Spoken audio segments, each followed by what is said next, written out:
François Carrière, je suis étudiant en Maître 2 à la faculté de médecine de Lille et je vous retrouve aujourd'hui pour la fac pour une petite vidéo sur une recette de cuisine qui reprend les grands principes du régime méditerranéen comme nous l'a expliqué le professeur Amouyel dans sa vidéo 5 minutes FacMed samedi soir. Alors la recette que je me présente aujourd'hui, c'est une ratatouille maison qu'on va faire.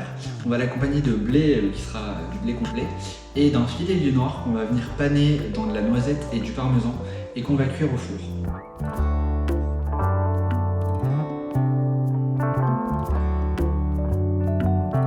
Donc dans cette ratatouille, on aura de l'aubergine et des tomates, très riches en vitamines. On a aussi de la courgette, riche en minéraux et oligo-éléments. On a de l'ail, de l'oignon. Et pour assaisonner, sel, poivre, de l'huile d'olive, des herbes de Provence et du miel. C'est pour casser un petit peu l'acidité de la tomate. Ça c'est un choix personnel, vous faites vraiment en fonction de vos goûts. Je trouve que personnellement ça rend l'ensemble un petit peu plus gourmand et un petit peu plus rond. Alors première étape pour faire cette ratatouille, c'est faire revenir et faire dorer les oignons. Pour les caraméliser un petit peu, pour donner un petit peu plus de goût. On va tout simplement les mettre dans une casserole. On rajoute un filet d'huile d'olive et on fait revenir tout ça à feu assez vif pendant quelques minutes en remuant bien pour éviter qu'il brûle. Donc là, une fois qu'on a fait revenir un petit peu nos oignons, ça prend quelques minutes, on peut venir ajouter l'ail. L'ail, on va le faire dorer mais vraiment quelques secondes parce que l'ail il est coupé très fin et il faudrait surtout pas qu'il brûle, ça brûle assez vite. Et ce qu'on va faire après directement, c'est baisser le feu et rajouter au fur et à mesure les légumes. Là on va baisser et on va ajouter dans un premier temps les courgettes qui sont un petit peu les plus dures parmi tout ça. Et ensuite on complétera avec les aubergines et enfin les tomates. Donc là on a nos courgettes et nos aubergines qui sont bien revenues avec l'oignon et l'ail. On va pouvoir rajouter la tomate qui va mettre un petit peu d'eau, il faudra laisser mijoter pour se concentrer un petit peu. Et en même temps que la tomate, on va pouvoir rajouter nos assaisonnements. Donc on met un petit peu de sel, pas trop. On met un petit peu de poivre. Donc ça aussi c'est en fonction des goûts de chacun.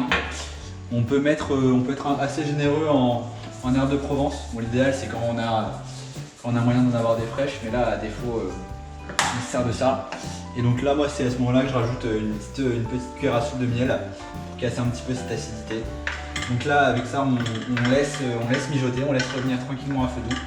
Et en attendant on va pouvoir se préoccuper du poisson.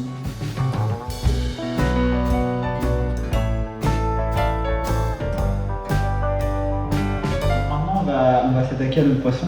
Donc là on a un morceau de filet d'huile noire qu'on a découpé. On va le paner. Donc pour la panure on a besoin de farine qu'on a mélangée avec sel, poivre. On a 2 œufs qu'on a battus. Et ici on a la chapelure, donc c'est au choix. Nous aujourd'hui on a du parmesan râpé et on a des noisettes qu'on a fait dorer ici un petit peu, donc on les a passées sur une poêle chaude ou dans un four chaud pour renforcer un petit peu le goût et qu'on a ensuite réduit en poudre. On a tout mélangé. Donc pour paner, c'est première fois dans la farine, une première fois dans l'œuf, on répète ça, on le remet dans la farine, on remet dans l'œuf et enfin on le passe dans la panure.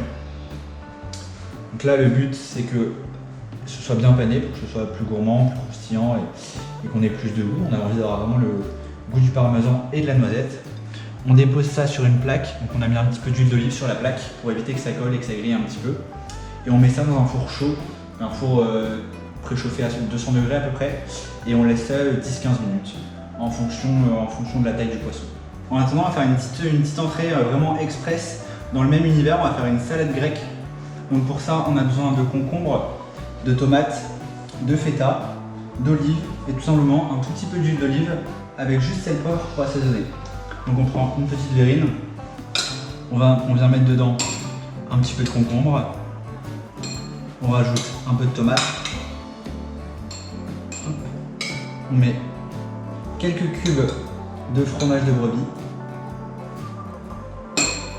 par au-dessus, ça apporte un petit côté gourmand. Et on termine avec quelques petits morceaux d'olive par au-dessus. Ensuite pour assaisonner, il suffit d'ajouter un petit filet d'huile d'olive avec sel, poivre. Hop, et on a une petite entrée vraiment toute fraîche qui passera bien avant un repas comme ça, surtout l'été. C'est la fin de cette recette, donc on a ici notre petite salade grecque en entrée. Et ici notre plat, donc avec notre ratatouille, le blé et le poisson qui a été pané au-dessus. On a là une recette qui suit vraiment les principes du régime méditerranéen.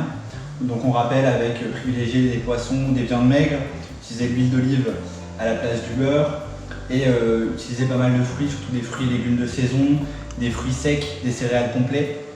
Et donc ça permet d'avoir un plat qui sera à la fois très gourmand, qui va en plus commencer à être de saison avec des légumes du soleil et qui sera parfait pour cet été. Donc merci à tous de votre écoute. C'était Quentin Carrière, le futur vice-président de la Corpo, et à bientôt.